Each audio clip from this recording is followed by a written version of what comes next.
Hello everyone, welcome to our channel. ఈరోజైతే fish కర్రీని ఒక్కసారి ఈ విధంగా ట్రై చేయండి. టేస్ట్ అయితే చాలా బాగుంటుంది. ముందుగా ఈ ఫిష్ పీసెస్ని అయితే నీట్గా వాష్ చేసుకొని తీసుకోవాలి. ఒక బౌల్లోకి తీసుకున్న తర్వాత దీంట్లోకి ఉప్పు, కారం, పసుపు, అల్లం వెల్లుల్లి పేస్ట్ అన్నింటినీ వేసుకొని మంచిగా ముక్కలకి పట్టించేటట్టు చేయితో మంచిగా కలిపేసుకోవాలి.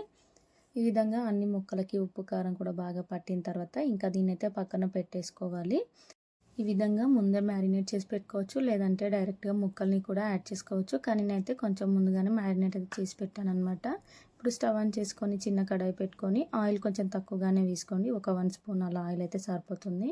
ఇంకా దీంట్లోకి మీడియం సైజ్ ఆనియన్స్ని ఒక 2 ఆనియన్స్ సన్నగా కట్ చేసి వేసుకొని ఇందులోకి హోల్ గరం మసాలా అంతా వేసుకొని జీలకర్ర ధనియాలని కూడా వేసుకొని మంచిగా ఫ్రై చేసుకున్న తర్వాత చల్లారిన తర్వాత ఇంకా దీన్ని మిక్సీ జార్లోకి అయితే వేసుకొని ఇంకా మిక్సీ అయితే పట్టేసుకోవాలి. చూడండి, ఈ విధంగా మిక్సీ పట్టుకొని పక్కన పెట్టేసుకోవాలి. ఒక బౌల్లోకి తీసుకొని పక్కన పెట్టేసుకోండి. ఈ మసాలా వేయడం వలన చేపల పులుసు అనేది టేస్ట్ అయితే బాగుంటుంది. ఇప్పుడు స్టవ్ ఆన్ చేసుకొని ఇట్లా మనం కొంచెం వెడల్పుగా ఉన్న గిన్నెలో అయితే చేసుకుంటే బాగుంటుంది. ఎందుకంటే ఫిష్ ముక్కలు ఎక్కువగా కలపం కాబట్టి ఈ విధంగా కొంచెం వెడల్పుగా ఉన్నది పెట్టేసుకొని ఇంకా ఆయిల్ వేసుకోవాలి. ఆయిల్ హీట్ అయిన తర్వాత ఇందాక మనం ఆనియన్ పేస్ట్ చేసుకున్నాం కదా, హోల్ గరం మసాలా వేసుకొని ఇంకా పేస్ట్ అంతా వేసుకొని ఒక 2 to 5 మినిట్స్ అలా మంచిగా ఫ్రై చేసుకోవాలి. ఎందుకంటే ఆనియన్స్ అది వేసాం కాబట్టి కొంచెం ఫ్రై అయితే ఇంకా బాగుంటుంది ఆయిల్లో అనేసి. ఇప్పుడు దీంట్లోకి కొంచెం కరివేపాకు కూడా వేసుకొని ఇంకాస్త ఫ్రై కానిద్దాం.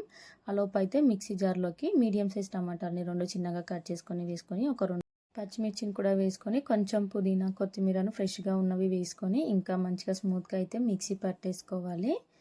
చూసారు కదా, ఈ విధంగా పట్టేసుకొని ఇప్పుడు ఆనియన్ పేస్ట్ అయితే మంచిగా మగ్గిపోయింది. ఇప్పుడు దాంట్లోకి ఈ టమాటో, పుదీనా, కొత్తిమీర పేస్ట్ కూడా వేసుకొని ఇంకొక 5 మినిట్స్ అలా మంచిగా మగ్గనివ్వాలి. అంటే టమాటో పచ్చిదే వేసాం కాబట్టి కొంచెం ఇలా ఆయిల్ పైకి వచ్చేంత వరకు మగ్గించుకొని ఇప్పుడు దీంట్లోకి అయితే అల్లం వెల్లుల్లి పేస్టు, పసుపు, ఉప్పు, కారం అన్నింటినీ వేసేసుకోవాలి. అన్నీ వేసుకొని ఇంకొక 2 మినిట్స్ అలా మంచిగా ఫ్రై అవ్వనివ్వాలి. చూసారు కదా, ఆయిల్ అయితే మంచిగా పైకి వచ్చేస్తుంది అనమాట. ఇప్పుడైతే ఇందులోకి ఇందాక మనం మ్యారినేట్ చేసి పెట్టుకున్న ఫిష్ ముక్కలు అయితే ఉన్నాయి కదా, ఇంకా వాటిని అయితే పెట్టేసుకోవాలి. ఈ విధంగా ఆయిల్ పైకి వస్తే ఇంకా కర్రీ అయితే బాగుంటుంది టేస్ట్. ఈ విధంగా ఫిష్ ముక్కలన్నీ అయితే పెట్టేసుకొని ఇంకా దీంట్లోకి అయితే నేను కొంచెం చింతపండు అయితే ముందుగానే నానబెట్టేసి పెట్టుకున్నాను. ఇంకా ఈ ముక్కలన్నీ పెట్టేసిన తర్వాత ఇంకా మనకి సరిపోయినంత చింతపండు రసాన్ని అయితే వేసుకోవాలి. ఈ విధంగా చింతపండు రసం కూడా వేసిన తర్వాత నేనైతే ఇంకొద్దిగా వాటర్ని కూడా యాడ్ చేసుకొని ఇంకా మంట అయితే హై ఫ్లేమ్లో పెట్టేసి మూత పెట్టేసుకొని పెట్టాను అనమాట. ఒక 5 to 10 మినిట్స్లో మనకైతే ఫిష్ ముక్కలు అయితే మంచిగా ఉడికిపోతాయి అనమాట. చూసారు కదా, 10 మినిట్స్లో కొంచెం గ్రేవీ అయితే దగ్గరికి వచ్చేసి ఆయిల్ అయితే పైకి వచ్చేసింది అనమాట.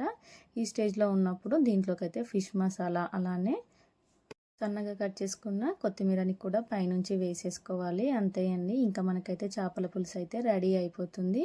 ఇంకా స్టవ్ ఆఫ్ చేసేసి ఇంకా వేడివేడిగా రైస్లోకి తిన్న, చపాతీలోకి అయినా రొట్టెలోకి అయినా ఈ చేపల పులుసు అయితే చాలా బాగుంటుంది. తప్పకుండా ఒకసారి ఈ ప్రాసెస్లో ట్రై చేయండి.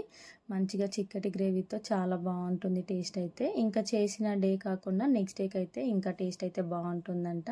నేనైతే తినను కానీ ఇంకా మా అత్తమ్మ వాళ్ళు అయితే చెప్పారనమాట. సో ఇదనమాట చేపల పులుసు వీడియో అయితే. నా వీడియో కనుక మీకు నచ్చినట్లయితే ప్లీజ్ లైక్ చేయండి, షేర్ చేయండి, కామెంట్ చేయండి. మరిన్ని వీడియోస్ కోసం సబ్స్క్రైబ్ చేసుకోండి.